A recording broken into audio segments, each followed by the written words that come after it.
Oh yeah. Go to that one. One more.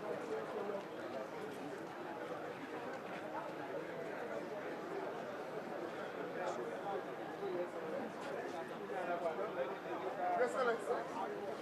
Excellency. You're welcome.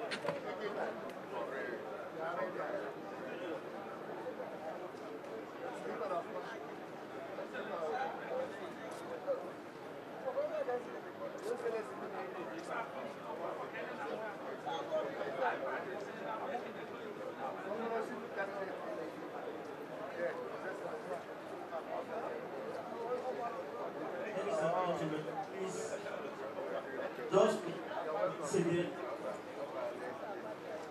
once again, request you to be patient with us. What we're about to do now will take some time. We are going to copy all that has been put on that board that we already know and have into our result sheet, and also into the summary result sheet, which is from EC8D, and also into this form from EC8E, which is a declaration of results of this election. It's going to take some time. So the purpose of my addressing you now is to prepare your minds that this exercise will take a little while. So be patient, as you have always been, to allow us to do this, and we'll get back to you very soon. Thank you very much.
So let's give you some sense of what is happening right now.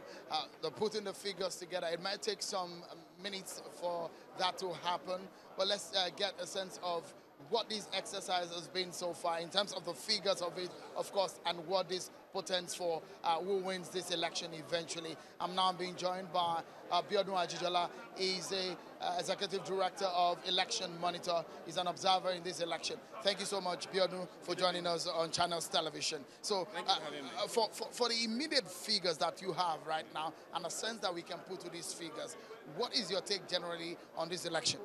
Well, from what I'm seeing, the voter turnout is not as bad as many people would have thought, because we have about 2.1 million registered voters, and we have over 400,000 total votes cast, or total. So at the end of the day, that simple calculation comes to about over 20%. And in 2013, we had 25% voter turnout. So I can't give you the exact figure, but I know it's about 20 in the early 20s%. So it's not much different from what we had in 2013. In 2013 we had 25%. Pretty low, even in 2015. And then now it's just over 20% as well. So it's almost the same. It's a very, very close. And that's remarkable when you consider the fact that in 2013, we did not have issues of no election, and there was no campaign to prevent people from going to vote. So in this election, we have had a campaign to say, look, don't vote, people should stay at home. There was that agitation.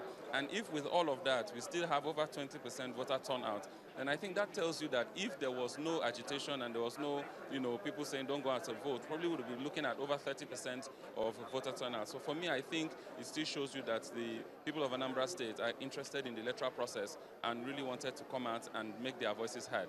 Are you surprised with the figures that you are seeing, especially what the candidates have gotten today? This looks so much like a landslide. We cannot tell for now.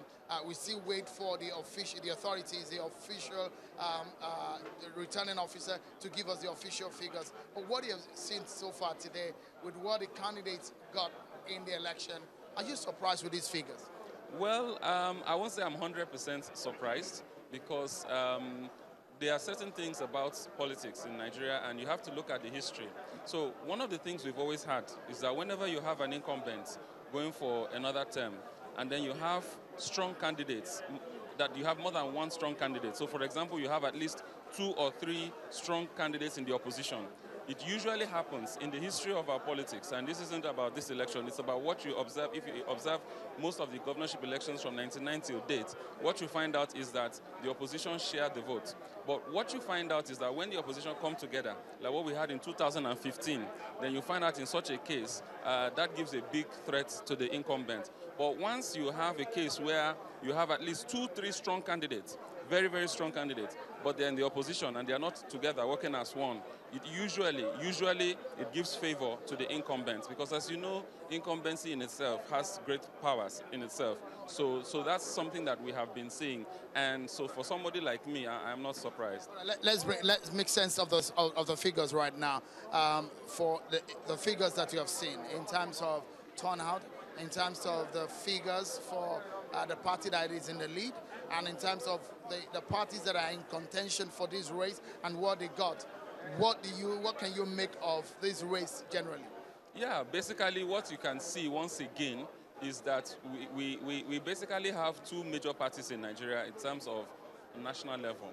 But because in the states you have another party which is at the incumbency that runs the state, so that also brings in the 3rd dimension.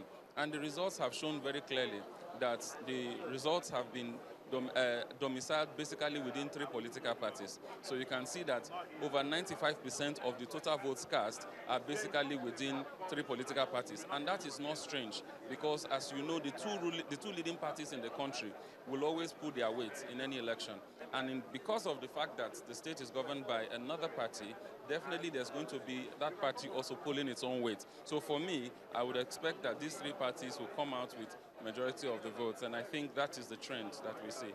Is this for you? You've looked at the figures of this election in Anambra State in the past.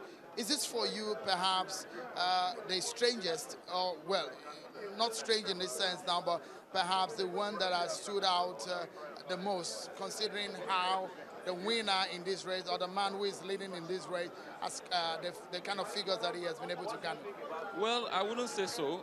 As it is now, I don't know the exact total of everything because we're waiting for that. But for what you can see, we have some huge margins in some local governments. And, you know, that maybe some people would be surprised at that. Have we had what we call the winner takes all? Because this winner takes all. I mean, the leader in this race seems to have taken all the local government areas. Have we had that happen in the history of an Anambra State election? Yes, I haven't been able to identify with every local government, but I think almost also. But I think normally we have some local governments that may be taken by some other people because of the strength of those people at those places. But what we are seeing here is generally a similar pattern from one local government to another, where you see that the person, I mean, you know, you see the similar victories happening in each LGA. So it's basically not, it's basically not very common here, because what you have is candidates usually do very well at their home base. But part of the challenge you have in this election is that the 3 leading candidates came from the same local government. So that opportunity to be able to dominate your local government does not exist. At that point, only one person can come out on top. And once again, it will naturally favor whoever is, you know, there. So for me, having 3 of the leading candidates from the same local government area and the same senatorial district would have made it more difficult to achieve, you know, some people being strong in an area. But if, for example, the 3 leading candidates, maybe one came from the North Senatorial District, one from the Central Senatorial District, one from the South Senatorial District, if it was something of that nature, what we would have seen in that case is that probably those candidates will hold their local governments, and then you would have maybe 2 local governments or 3 local governments won by some people like that. But the last time